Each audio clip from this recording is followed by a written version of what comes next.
Joining us now to discuss the abortion bans in Texas and around the country is Joanna Grossman, visiting professor at Stanford Law School. Thanks very much for joining us there. How did we get here? 14 US states have made it nearly impossible to get an abortion. And in circumstances like in Texas, what are the legal arguments for rape victims under the current abortion ban?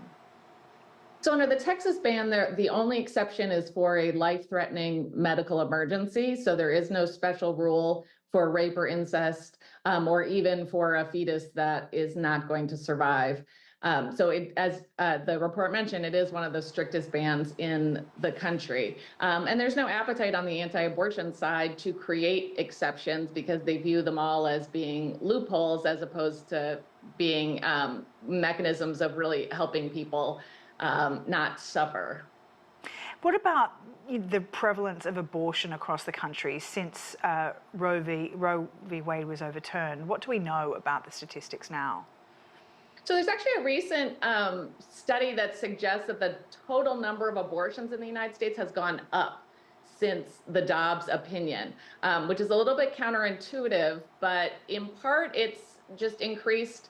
The bans have increased the number of self-managed abortions and medication abortions. We know there's been a tremendous increase in abortion-related travel, so people who have the means are getting out of these states.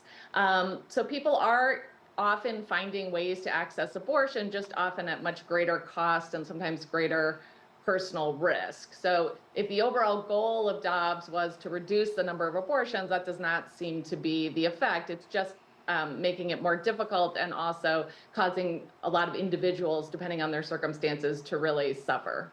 Can you talk a little bit about the risks for doctors and health providers, especially those perhaps that have fairly strong feelings about the Supreme Court's decision and feel that it is within their right or, ethical right to administer an abortion? What can they do, and what are some examples of where things have gone wrong for health providers?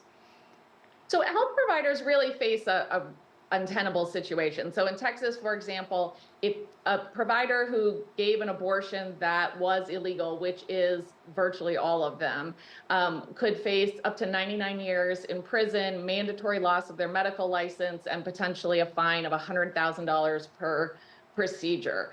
So the risks don't really make it manageable.